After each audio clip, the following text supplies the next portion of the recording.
Welcome back. So just a few days left in this month. It's Pride Month, but look, the parade, you may have seen some additional colors in the rainbow flags. You may have seen some new letters in the gay alphabet as well, and you may have been confused. I'm going to be honest, sometimes I'm a little confused. Sex education expert Amy Lang with birdsandbeesandme.com. So we know when we look at LGBTQ, kind of what those stand for: gay, lesbian, transgender, and bisexual. Right. But then we get into some letters that I am embarrassed to admit that I don't always know if I know what they stand for. So could we start with the Q? Yes. What does that stand for? We can start with the Q. So the Q it depends on who you talk to, but the Q stands for queer or questioning. So queer is sort of a general term for not straight. That's how I think about Got it. it. Okay. And questioning is, I'm not sure what my sexual orientation or sexual attraction reality is. And queer is like reclaiming a derogatory Yes, term. totally. Okay. It's like a political word. Got it. Yeah. All right, so now a Q, I. What is the I? I is intersex. Okay. So some people are born with male and female private parts Yep. that are not, it's not quite clear. Okay. So something goes on in utero that they don't develop typically. So we used to call that being a hermaphrodite. We don't say that anymore. We say intersex. Okay, all right, that makes sense to me. What about the A? So A, again, it could be many things, Okay. but usually it's either ally, meaning that you're a supporter and a friend of LGBTQIAPNDLX. Yep. I'm just threw some extra Yep. letters in there.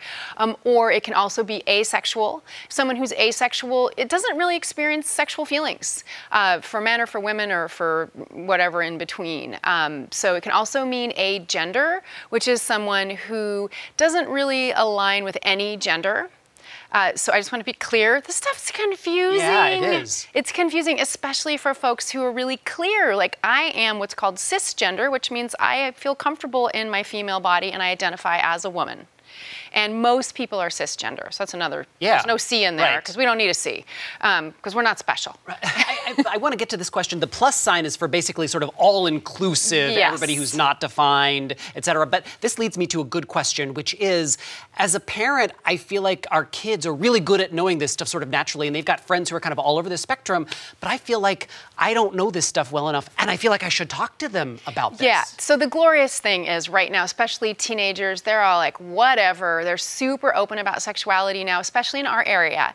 And they understand these words it's really easy for them to understand them because they're talking about it with their peers. They have the internet, which is influential, that helps them define things. And they see folks like you, frankly, who are out and open. And so it's easy for them to talk about it. So what our job as parents is to do this, is to like figure out what those letters are. And then to say, hey, do you know anyone who's bisexual? You know, lots and lots of kids are identifying as bisexual now, and which is, you know, can make parents feel uncomfortable. But what's happening is they're allowed to explore their sexuality, and they're just trying to figure it out. And so as parents, our job when our kids are showing up as something other than straight and other than cis is to just be supportive. This may make you uncomfortable. You may be afraid for your child, but your job is to support your child and love your child no matter what. There's tons and tons of resources out there for parents to help them deal with their junk around this stuff and to get on board with what's happening for their kids. But you're totally right. Teenagers in particular are like, whatever. You know, my son was like, why do parents freak out when they hear about a new term? And I'm like, it's because when we were kids, you were either gay or you were straight. Right. There wasn't anything else. And it can feel confusing. Well, I appreciate you helping us kind of go through the list on the alphabet. We know there are a lot more on the alphabet as well. But so maybe do your research, but just have a conversation with your kids. For sure. Amy Lang, thank you very much for being here. We always appreciate perspective. My pleasure.